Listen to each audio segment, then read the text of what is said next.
Austin Jacobs, welcome. How are you doing today, sir? I'm doing well. I'm doing well. How about yourself? Awesome. I saw you bobbing your head though. I know. I wasn't expecting the music. I said, "Oh, okay. Look at my man looking all okay." Yeah. So occasionally I catch people. So I like when we turn the music on, like Yeah. it doesn't show the screen, and so I can still see people. And occasionally I see people in the background and nod their head, and I'm like, yeah, we must have done something right with the edit. But yeah, thank you for your time today. And so Austin, welcome to Lending with Purposes. Everybody knows I'm Shawn Williams. And so this is a conversation all about empowering you with valuable information like we're going to get today from Austin, resources and engaging conversations with clients and friends that will help you navigate the world of lending, not only lending, but to enhance your life. So welcome today.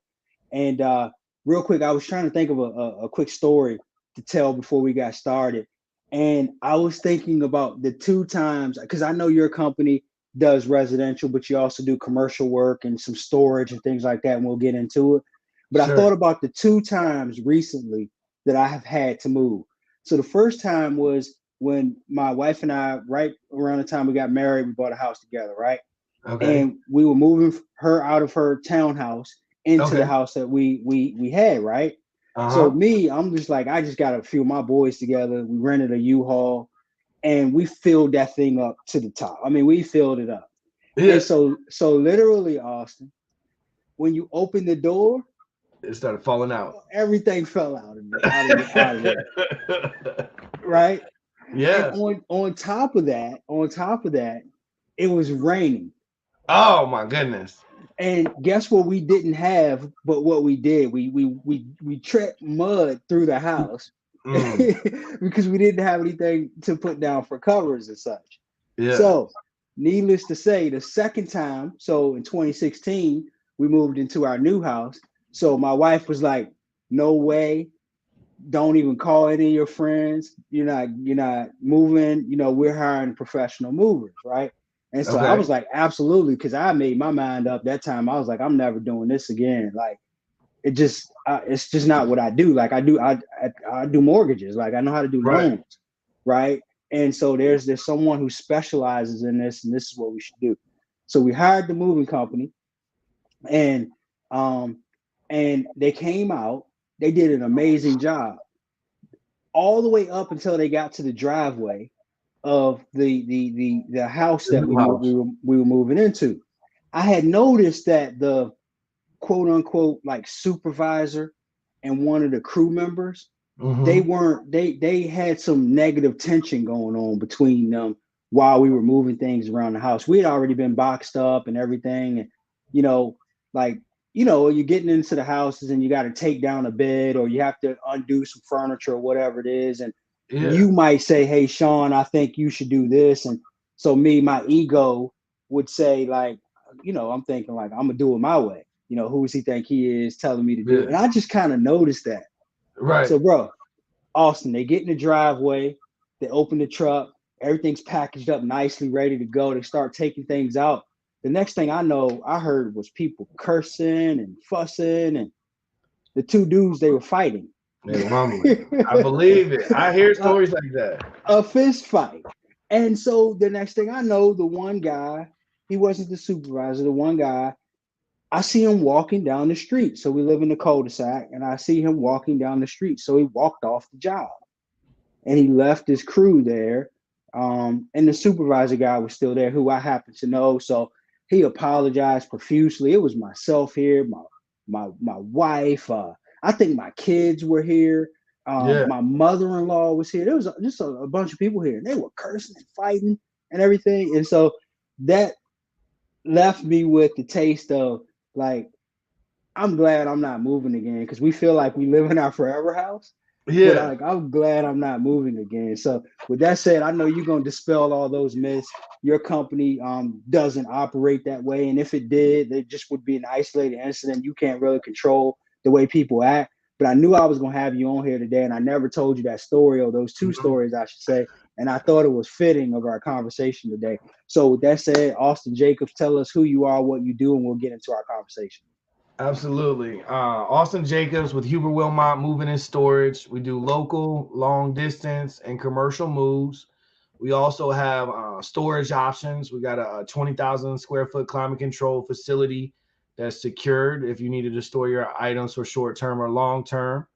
Um, but pretty much almost anything and everything that has to do with moving, we'll do it. One of the only things I don't like to move are pool tables, but pretty much anything else specialty wise, pianos, grandfather clocks, different things of that nature, we can definitely do that. But on back to your story, right? I encounter a lot of people, right? Most people I'm meeting are transitioning. They've moved a couple times probably before I've come to help them with their move. And a lot of them are the same way, their first home, they might be in their 20s, early 30s. They'll try to knock it out themselves or do it themselves. And then they are like, oh my gosh, I'm never doing this again, right? Because it's that stressful, it's that backbreaking. You can't control things like the weather, so you might not be prepared for something like that. You're not even thinking about that when you're going through the process, and don't even know how to pivot when it happens. And then next time they're moving up to their forever home or to whatever house they're going to next, and they're like, oh yeah, definitely I'm gonna hire a professional mover. And generally, they'll reach out to a couple people they know, or they'll get a couple estimates and then choose the person who's the least expensive, and not really realizing, hey, how do they find their people? Are they qualified? Do they do trainings? Do they got licenses? How are they vetting the folks that are coming into the house? And so from that perspective, I hear that story quite often. And I just feel bad for people, man, because they should have my number all the time on speed dial and call me anytime they're moving. We hadn't been introduced to each other then. Yeah. And so I totally would have called you now. Now that I know if I ever have to move again, or anybody that I know that's moving, your number is who I would give and who I will and have always given. Even in the comments here, I see Carolyn Delaney, who I know. She said, "What's the name of the moving company?" It's Huber Wilmot Moving. Is that right? Huber, That's correct. HUBERWILMOT Moving. Huber Wilmot. Yep. You can And find us at www.hwmoving.com. hwmoving.com. And so you, so let's go down this path. So real quick, you told us what you do, who you are. We were just having a great conversation about the fact that you're having going through like an early life, not even midlife crisis right now, because Yeah. you just dropped your son off to go on a big trip, Yeah. and you're trying to figure out what you're going to do with your life for the next 2 weeks. Exactly.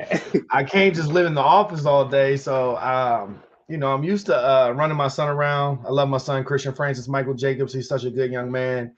And yeah, man, I literally had like sat in the bed tossing and turning all night because I had dropped him off at the airport, and he's flying to Spain, and it's the longest he's ever been away from me.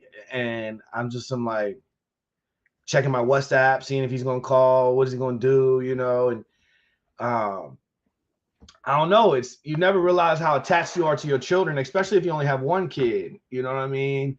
And I was laying in my bed last night. I said, "Man, I'm not married to my child. Why do I feel this way?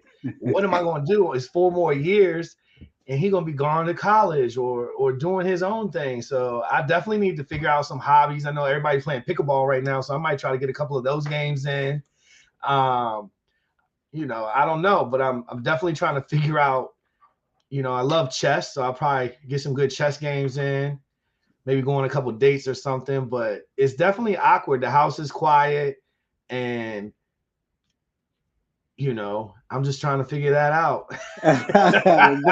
Well, good luck with that. I've never played pickleball before. I'll try it, and I don't know if I'm smart enough to play chess. So we'll see. But like, also share like some like, give us a memorable story or like a challenging situation that you encountered, like with a client, like with a relocation. So right now we're talking about like, it could be a residential client or it could be commercial, but like let's talk about like how did you overcome it, and like what did you learn from the experience? Sure. So I've been doing this for almost 10 years, and I've moved like thousands of people, man, literally. And you know, most people are planning their move around their closing date or their rental application. I want to tell you two things. One time, I'm gonna tell you the first time I ever got beat on some money. Right, it makes you sharper. Right, not all people out here are good people, even though you think and like to think that they are. Right, but it was early on in my career. It's probably like my first year in. I had no idea. I'm hungry. I'm chasing all clients down. I don't care if you're moving one piece of furniture or a 10,000 square foot home. I'm in your door and I'm trying to figure it out. So I go into this one family's house and they were so kind, man. They made me some food, some tea, all this different stuff. And it was almost too kind, right? For the estimator to be out there. Like most people was just like, hey, you want some water? You want a soda or something like that? And so, but I'm just thinking it was their culture and everything. So I'm just riding with it.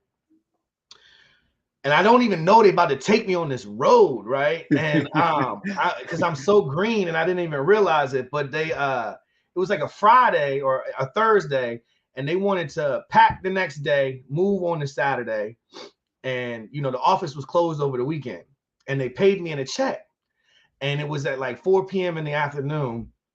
So we couldn't even get to the bank to cash a check and everything. So then I didn't turn it in the next day. So next thing you know, we do the whole move. It's like a $7,000 move. Then we do all the checks bounce. And so we reach out to them. We're calling and not answering the phone. Next thing you know, we get a call from their lawyer talking about they filed for bankruptcy. We need to stop harassing their client. And so that wised me up to realize you got to put systems in place to protect yourself early on, right? Like maybe don't take personal checks unless it's 2 weeks away from their move date.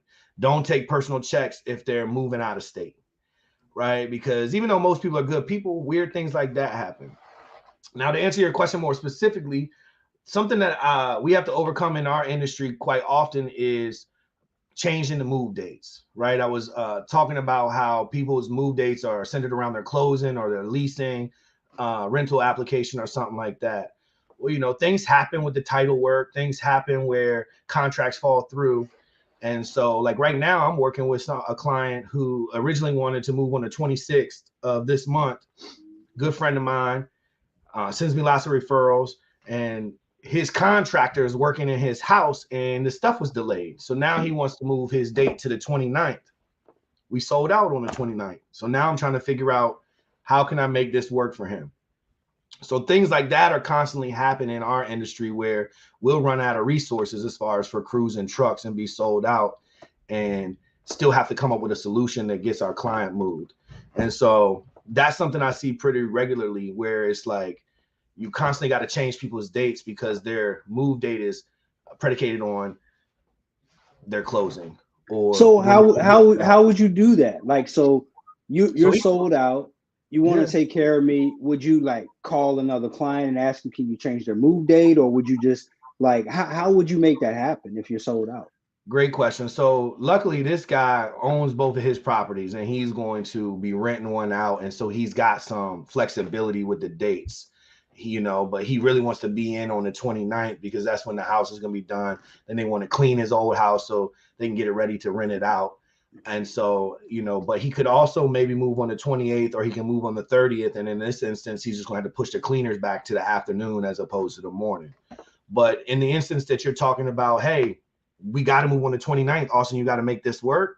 I'm going to do like Jordan, you know what I'm saying? And make it work. I'm going to close it out. So I would jump on the phone. And let's say I had like a job in the morning that was small.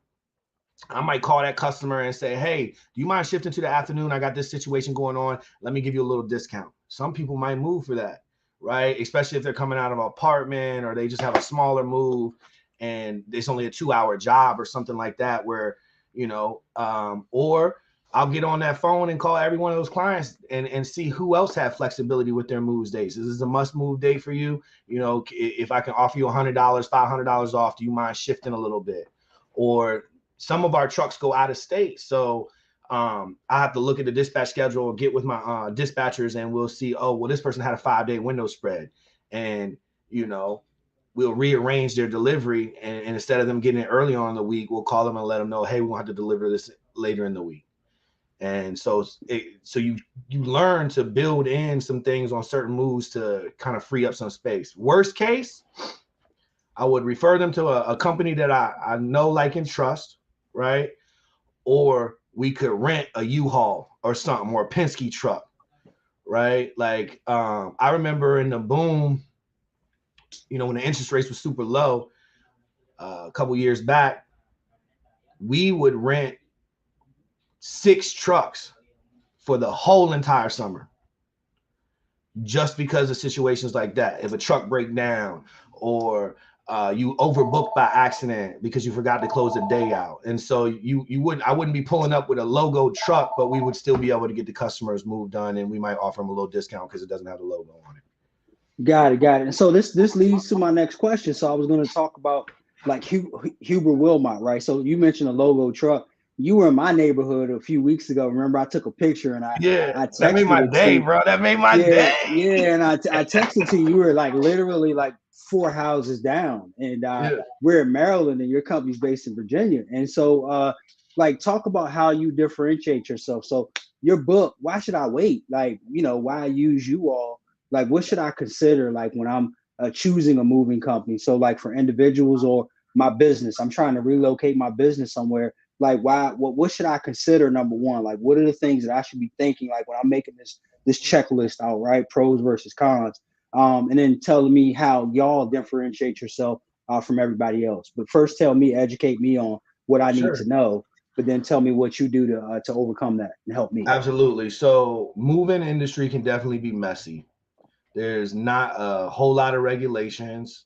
Maryland is looser regulated than Virginia, but being as though we're in this metropolitan area, you can pretty much operate in DC, Maryland, and Virginia with very limited licensing and insurances.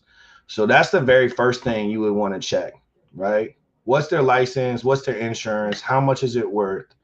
Um, to make sure that you're working with a legitimate company. I don't necessarily knock people who are running their business out of their house or something like that, right? Because you all got to start from somewhere. But in a lot of instances, you can find out a lot about a moving company based off of where are they running their crews out of, where's their warehouse, how are they setting up their operation. So I always tell people to start out with the license and bonding information, and then where are they located physically? Are they running out of their house? Are they running out of their warehouse? Then you want to ask them, how are they sourcing their labor, right? Because that's what it really boils down to. A sales rep, an estimator, they can promise you anything, but it's really all based on the people that show up to your house. As you know from your personal experience, right? They got the rumbling. Yeah, and I was worried about that. Like I was like, I don't even know this guy. Like, Yeah, if he's gonna do that at a job, like, should I be sleeping with one eye open because maybe he'll come back and rob me? Like, I'm not sure. Like, exactly. So you want to find out how they're vetting their people. Are their staff full time? Do they have training and simulations that they run so their crew members are constantly practicing and being prepared for moving in your house, right? You want to understand what that process looks like for them. Do they have a formal training program, or are they just hiring a bunch of day laborers or something like that whose skill set not necessarily in moving? They might be a bricklayer or a carpenter, but he's just trying to find some work for the day. And so you needed somebody who you thought could pick up some furniture, right? So it's very important to understand where they're getting their labor from and what is the training process that prepared them to come out to your home, right? I think those are some of the most important things that you need to look into with the moving company, right? And then how are they pricing their job out, right? Is it by the hour? Is it a flat rate? Is it weight based? Um, what type of systems do they have in place, right? Like, do they have a dispatch team? Ask them some different questions like that, like understanding what their whole business is actually doing. Me personally, I want to be systematic. I want to be like the Chick-fil-A of the moving industry, right? I love going into Chick-fil-A. I know everybody's going to greet me with a smile. I know they got everything down to a T, to a science. And that's what I'm striving over here to build at Huber Wilmot, right? So we definitely do background checks. We don't hire day laborers. We have about 17 trucks and 30 to 40 people that work for us full time. We don't subcontract any of our work out. So all of our guys are skilled, trained professionals, and they wear uniforms, and they all have badges like this with their face and their name on it. And since we have a secured warehouse facility, you can see that we're scanning in and out. Then we also run training simulations in our warehouse on a quarterly basis where we're constantly touching up our skill set, right? We might run some relay races in here, see who can wrap the chair the fastest, or we might give them less resources and see how they can wrap up the furniture and protect it, but they don't even have a full thing of shrink wrap to do it with. You know what I mean? And so, we're constantly doing things like that. And I got to give credit to Guillermo and Edwin, my operations team, because they more or less handle a lot of that. And those guys are really, really good at what they do. And, they're the ones that pretty much find our people. It's a very big word of mouth industry in the moving, especially from the labor perspective. And so I'm just very thankful for them dudes right there because they're on it. Got it. So you talked about warehouse. You said that a few times. Like, why does that matter? So, like, let's get into that side of things. Like, when would I ever need to use your warehouse, and why is your warehouse important, and why does it matter? That's a great question. So, a lot of times people, when they're relocating, they can't go door to door, right? So some families are fortunate they can buy more than one house at a time. Some families got to sell their house, close, get their money before they can buy a new house. And so they'll have several days in between when they sell their one property and take ownership of the other. And so they might need some storage in between that time, right? So some people might need storage just for overnight. You can leave them on the truck. Some people might need storage for 30 days. The market's tough right now, right? So you might be stuck in storage for 3 months because you keep losing out on the contracts because the market's so competitive. Or you're waiting for your house to be built and there's a delay. So what are you gonna do with all your stuff, right? You got two options. You can go to a public storage unit, which will be glad to move you into one of those, or you can move in my storage. The advantage of moving into my storage is we touch your items less times. So less times your items are touched, theoretically, there's a less chance of some sort of damage happening, right? So when we do storage moves here at Huber Wilmot, we store in containers that are 7 by 7 by 5, right? So think about like a large glorified closet. It holds about 1,000 pounds of furniture in it, right? So 1,000 pounds of furniture looks like a fully furnished room. You could take a traditional room, like a queen bed, 2 nightstands, a dresser, a rocking chair, maybe 5 or 10 boxes. Another way to look at it is like a formal living room, right? You got your love seat, your couch, recliner, media stand, couple coffee tables, 5 or 10 boxes. So we'll bring those containers onto our truck out to your house. You get to watch us inventory all your items, wrap them all up, put them right into the storage container on the truck, lock that up for you, provide you with the inventory sheet. Then it goes back to our warehouse. Where some moving companies' trucks can't do that, they'll load all the stuff onto the truck, bring it back to the warehouse, then offload it into the containers, then offload it on the containers, back on the truck, and then bring it out to your house. And that's kind of also the same concept with the public storage, right? We're going to load it onto the truck, then offload it into the public storage, then reload it from the public storage back onto the truck, then offload it again to your house. So now we done touched your stuff 4 or 5 times. Whereas if you have me come out, I'm going to touch it once coming in, once going out. What happens if something breaks, though? That's a great question. So every moving company has to provide a standard valuation coverage. Valuation, a lot of people get it confused with insurance because it's similar, but it's 2 totally different things. Valuation is basically 2 parties coming into agreement saying that their stuff is worth this amount of money. It's totally different than insurance. It's a lot looser term. So we're regulated to provide everybody with 60 cents per pound, maximum payout $50 per article. That ain't enough money to cover people's belongings if something was to break. So we're also mandated to provide them with policies that they can purchase to get them market value protection. Okay. And so we always, show you the free stuff, and then we offer you, what you can purchase to get the protection that you're looking for. And then I always encourage everybody to call their insurance agent to see what they have in their homeowner's insurance policy before you buy one of these plans, because you can purchase it up until the day of your move when the cruise starts and you sign the paperwork.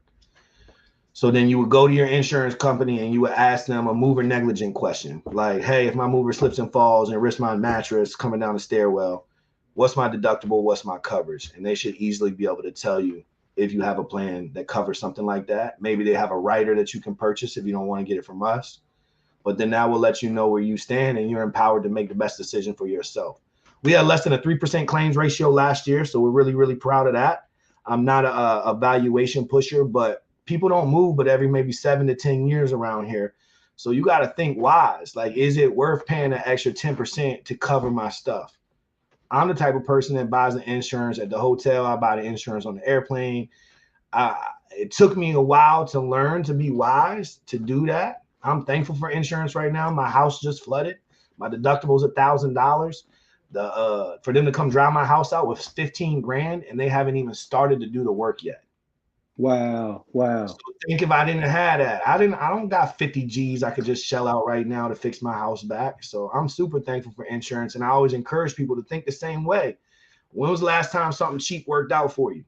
Don't treat yourself like that on move day. You're going to find yourself in a situation where you got people in your house that you don't trust, you probably wouldn't answer the door for, and then you're going to find yourself in a situation where you're dealing with people whose mindsets aren't different, because when you're grabbing day laborers and some of these other people, you're not paying them what they're worth. And they might be high or drunk and all that. That's all your own opinion, but we're not doing none of that over here. You know, I want to make sure that my guys are paid top dollar and that we're offering the best service and that we're empowering you with options so you can do what's best for you and your family. Hey, that sounds good. I just had that conversation with someone about the mortgage too as well, like options and understand what you're getting yourself into so that you can make a really informed decision. I appreciate that. But look, get this too. Just a few more questions. I feel like I could talk to you all day about this. I think it's super important because a lot of people try to do the DIY. Like I said, I've tried that, and it does oftentimes come down to a money thing. So I won't sit up here and act like that if everybody had the means to do so that they wouldn't, right? Yeah. Because it does cost money. But if you can afford it, I say do it because it ends up saving you a lot of stress. It saves you a bunch of time, and it protects your stuff, like your items and things like that. And so I'm sure I'm missing something else, but like I would say I will never move, like not ever again, if I can afford it, and I'm going to hire a moving company. And so, like, you got a budget for it, just like everything else. I didn't mean to cut you off. Right? No, it's fine. Just to talk more about planning for your move, right? That is what most people fail to do, right? I love that quote: "If you fail to plan, you plan to fail." I learned it when I was a little kid. It stuck with me my whole life, and that really applies to your move. Most people do not give themselves enough time to properly prepare to sell their home, pack their home, and figure out what they're going to do. Especially the longer that you've lived in your house, you tend to accumulate more items over time, and it takes you a lot longer to sift through that to figure out what you're going to do next. So, prepare properly, right? And you can avoid some of these problems. You can start building your budget out. If you know, hey, I'm trying to buy or sell in the next 2 years, start squirreling away $50 to $100 every month. Right, a good base point for a local move to figure out how much you're going to have to pay a good moving company, right? Somebody that's going to come in there and do right by you, like a strong moving company, a Chick-fil-A style type of situation where they got a good chicken sandwich. It's going to be not the least expensive or the most expensive, but you're going to have a good experience. $1 per square foot. $1 per square foot in your home is around the average cost. It's probably up a little bit more right now, maybe $1 a quarter, because of inflation and things are changing. But that's always been a good rule of thumb for me, encouraging people to budget for their moves. So when you go to start selling your house, or you think you want to buy your house, think about what the dwelling is that you're living in currently. You got a 1,200 square foot house. You need to be preparing to pay $1,100 to $1,500 for your move. Hey, that's a gem right there. So $1 to $1.25 per square foot in moving. That's thank you for that. I Yeah. you know, actually had that question. I was thinking in my head, like, how do you like come up with these numbers? Is it arbitrary? Do you just like look at the property, like, oh, he's got money, or he needs some help, or like these items look very expensive, so I'm gonna charge more? I'm Like, gonna jack them up.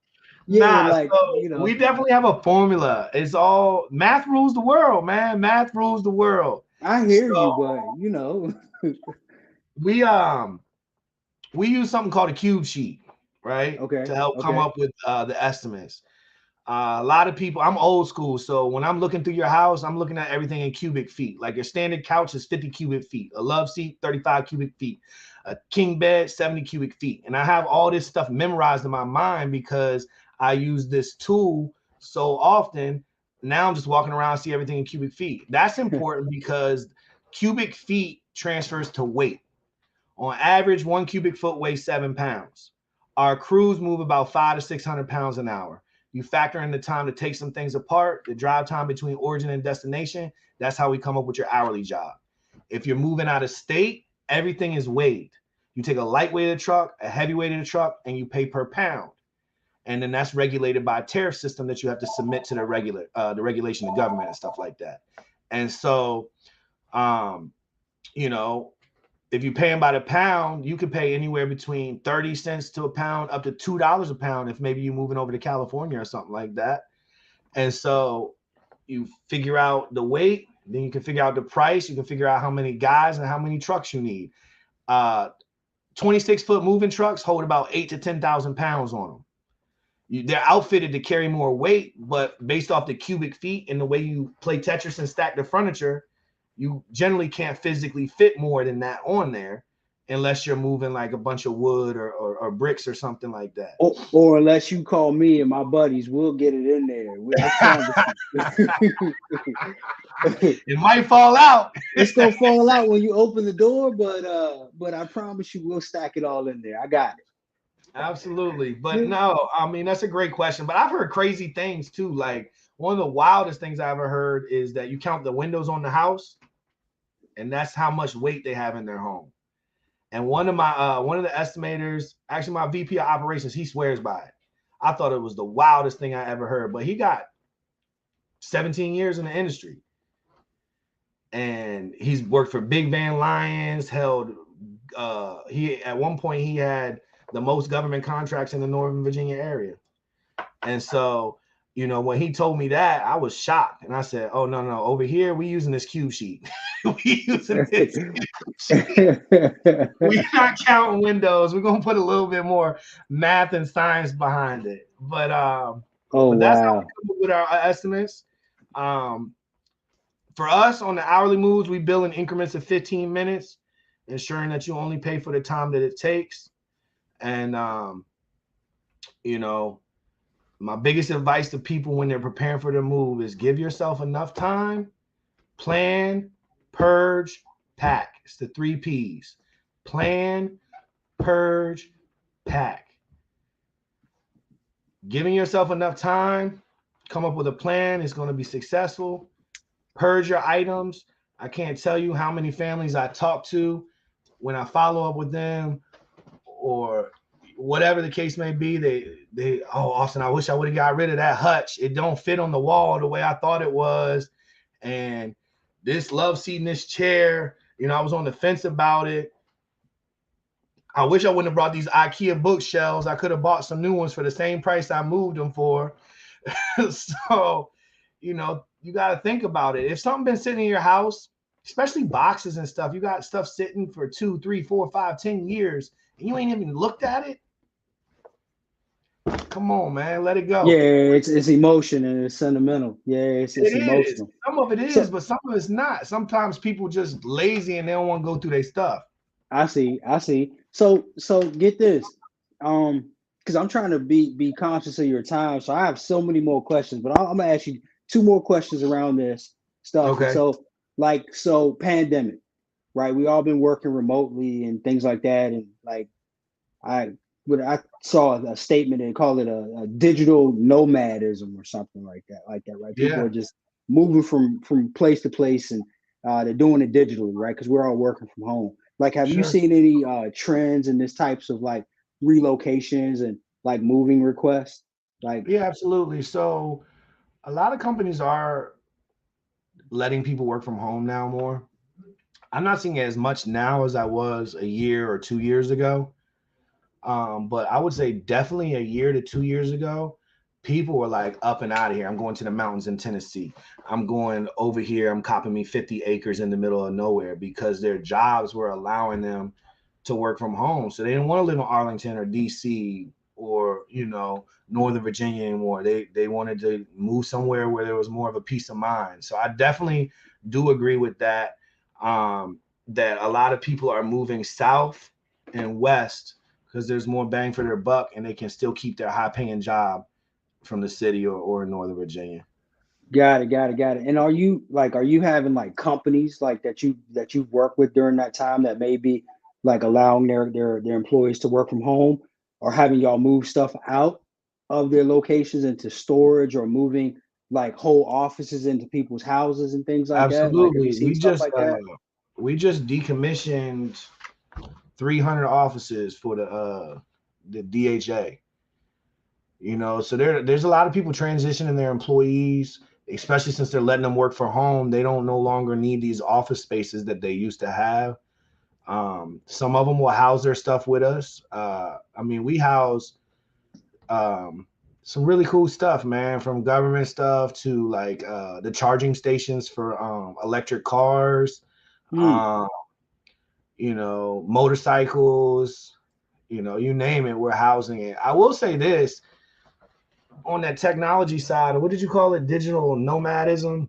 Yeah, A yeah. lot of people prefer virtual estimates now as opposed to having people come into their home.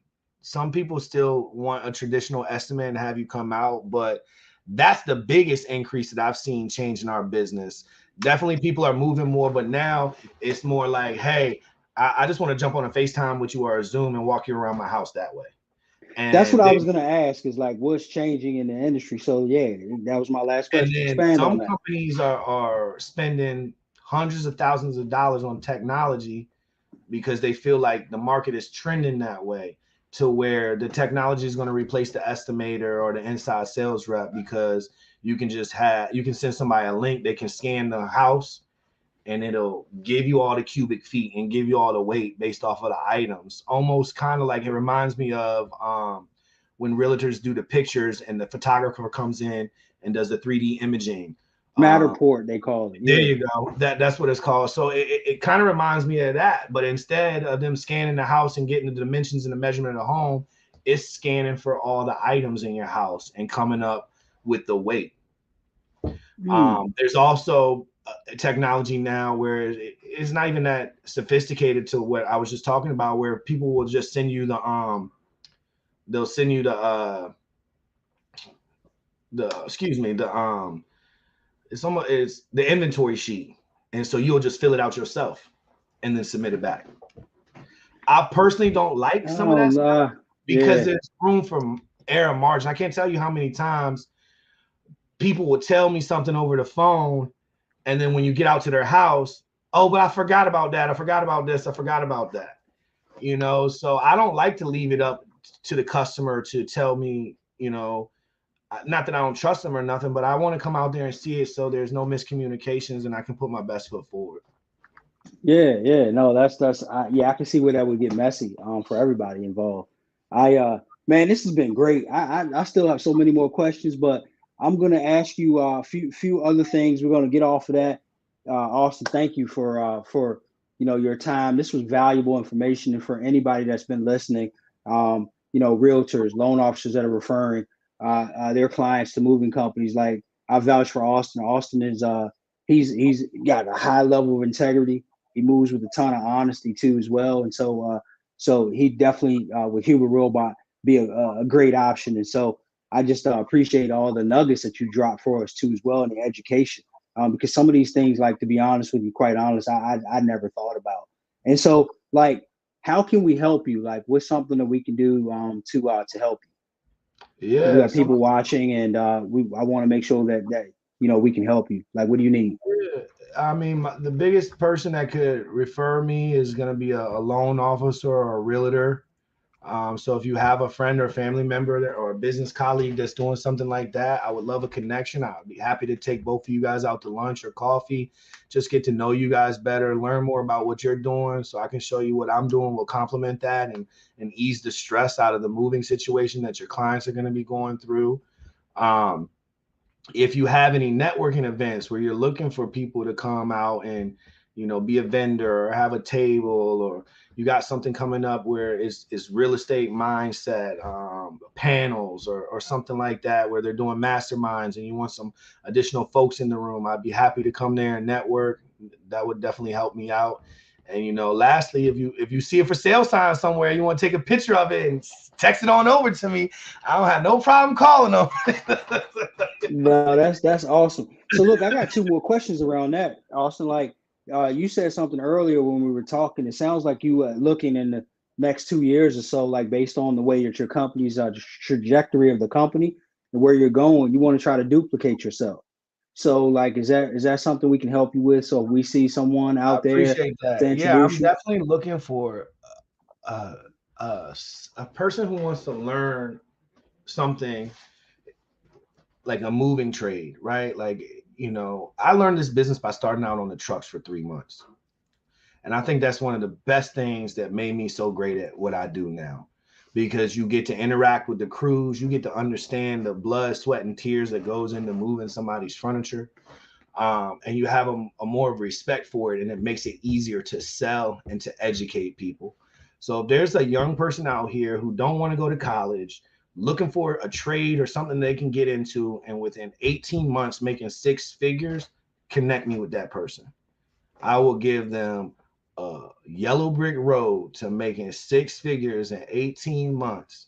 Your first year, you're probably going to make anywhere between 40 to 70,000, depending on how hard you hustle and what your grind really look like.